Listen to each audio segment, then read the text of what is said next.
স্বামী বিবেকানন্দের সেরা কয়েকটি বাণী। এসো, মানুষ হও। নিজেদের সংকীর্ণ গত থেকে বেরিয়ে এসে বাইরে গিয়ে দেখো সব জাতি কেমন উন্নতির পথে চলেছে। তোমরা কি মানুষকে ভালোবাসো? তোমরা কি দেশকে ভালোবাসো?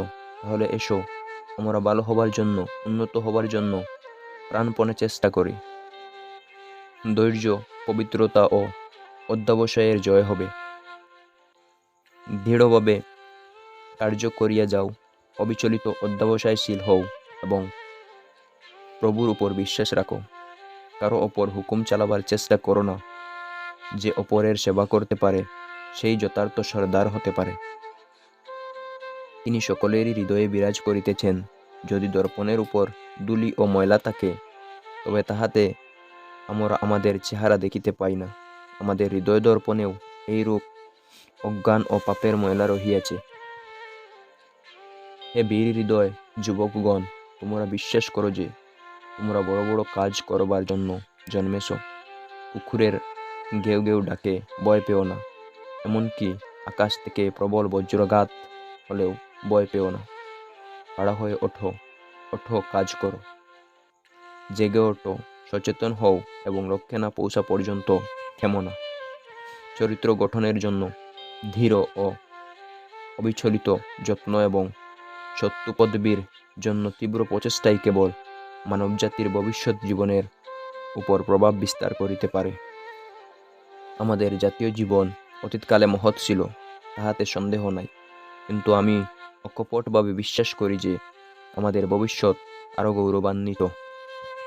যে অপরকে স্বাধীনতা দিতে প্রস্তুত নয়, সে কোনো মতেই স্বাধীনতা পাইবার যোগ্য নহে।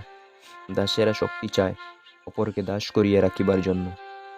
যদি তুমি পবিত্র হও, যদি তুমি বলবান হও, তাহা হইলে তুমি একাই সমগ্র জগতের সমকক্ষ হইতে পারিবে। সমগ্র জগতের ইতিহাস আলোচনা করলে দেখতে পাবে মহাপুরুষগণ চিরকাল বড় বড় স্বার্থ ত্যাগ করেছেন, আর সাধারণ লোক তার সুফল ভোগ করেছে। মানুষের সেবা করা হচ্ছে ঈশ্বরের সেবা করা। মানুষ মূর্খের মতো মনে করে স্বার্থপর উপায়ে সে নিজেকে সুখী করিতে পারে। বহুকাল চেষ্টার পর অবশেষে বুঝিতে পারে প্রকৃত সুখ স্বার্থরতার নাশে, এবং সে নিজে ব্যতীত অপর কেহই তাহাকে সুখী করিতে পারে না। অসংযত ও উচ্ছৃঙ্খল মন আমাদের নিয়ত নিম্ন থেকে নিম্নতর স্তরে নিয়ে যাবে এবং চরমে আমাদের বিধ্বস্ত করবে, ধ্বংস করবে। আর সংযত ও সুনিয়ন্ত্রিত মন আমাদের রক্ষা করবে, মুক্তিদান করবে। নিজেদের বিপদ থেকে টেনে তুলো। তোমার উদ্ধার সাধন তোমাকেই করতে হবে। ভীত হইও না। বারবার বিফল হয়েছ বলে নিরাশ হইও না।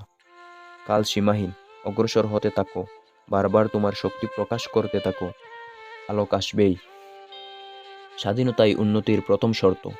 যেমন মানুষের চিন্তা করিবার ও কথা বলিবার স্বাধীনতা থাকা আবশ্যক, তেমনি তাহার আহার, পোশাক, বিবাহ ও অন্যান্য সকল বিষয়েরই স্বাধীনতা থাকা প্রয়োজন। তবে এই স্বাধীনতা যেন অপর কাহারও অনিষ্ট না করে। আপনাকে অসংখ্য ধন্যবাদ আপনার মূল্যবান সময় নষ্ট করে আমাদের এই ভিডিওটি দেখার জন্য। ভিডিওটি ভালো লাগলে প্লিজ একটি লাইক করে পাশে থাকবেন।